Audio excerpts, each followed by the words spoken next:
تو دوستوں ہم پڑھیں گے حمد، ٹھیک ہے، اور حمد کے معنی کیا ہوتے ہیں، حمد کے علاوہ جو دوسری نعت وغیرہ یا قصیدہ یہ سب چیزیں کیا ہوتی ہیں، ہے نا، تو اس کے بارے میں بھی پڑھیں گے۔ تو چلیے شروع کرتے ہیں۔ اور یہ کتاب جو ہے، کتاب کا نام دیکھ سکتے ہیں آپ، یہ لکھا ہے درخشاں، حصہ 2 یعنی ہائی اسکول کی، بہار ایجوکیشن بورڈ کی بک ہے، یہ ہائی اسکول میں چلتی ہے۔ تو دیکھتے ہیں اس میں کیا ہے۔ حمد کے لغوی معنی خدا کی تعریف کے ہیں۔ لغوی معنی یعنی لٹرل میننگ۔ اردو شاعری میں دوسری اصناف کی طرح حمد بھی ایک مقبول صنف ہے، جس میں خدائے رب العزت کی صفات بیان کی جاتی ہیں۔ صفات کا مطلب ہوتا ہے خوبیاں، اچھائیاں، ٹھیک ہے۔ اردو کے تمام شاعروں نے اس صنف میں طب آزمائی کی ہے۔ طب آزمائی یعنی ایک طرح سے کوشش، ہے نا، ایک اچھی کوشش کو بولتے ہیں طب آزمائی۔ اردو کا شاید ہی کوئی ایسا شاعر ہوگا جس نے حمد نہ کہی ہو۔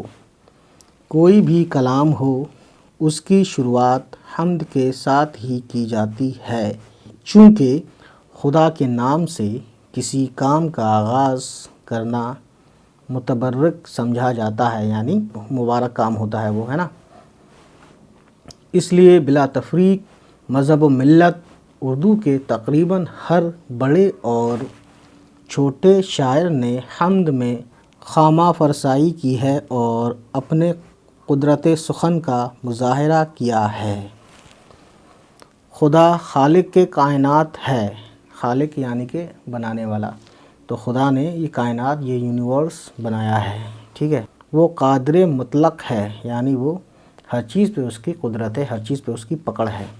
اس کی ذات یگانہ اور یکتا ہے، یعنی وہ سنگل ہے، اپنے آپ کا ایک ہی جیسا ہے، یعنی ایک ہے، اور اس کا کوئی شریک نہیں، یعنی اس کا کوئی دوست نہیں، اس کا کوئی اس جیسا نہیں۔ چنانچہ حمد کے اشعار میں صرف اسی ذات واحد کی صفات کو بیان کیا جاتا ہے، چونکہ خدا کی صفات کی کوئی حد نہیں، بلکہ وہ بحر بیکراں ہیں۔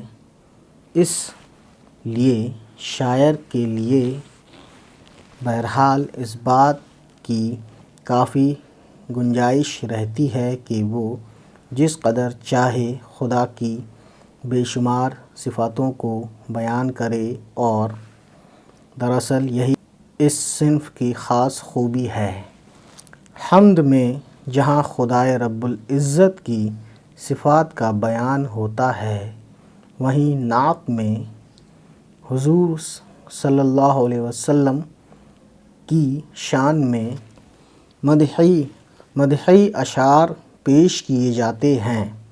اسی طرح منقبت میں بزرگان دین، خلفائے راشدین اور اولیاء اللہ کی منظوم تعریف کی جاتی ہے۔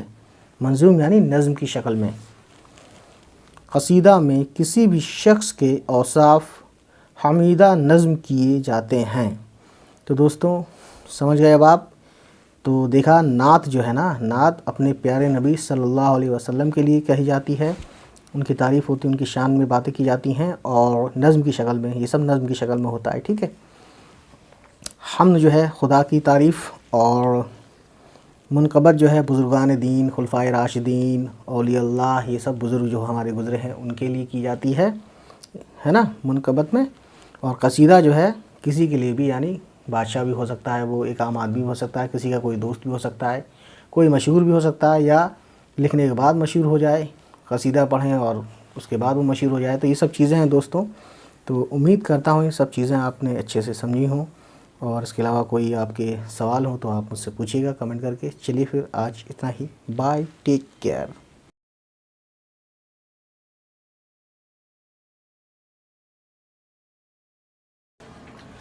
امید ہے گائز یہ ویڈیو آپ کو پسند آئی ہو، اور اگر پسند آئی تو پلیز ہمارے چینل کو سبسکرائب کیجیے گا اور ان تک پہنچائیے گا جس کو اس کی ضرورت ہے۔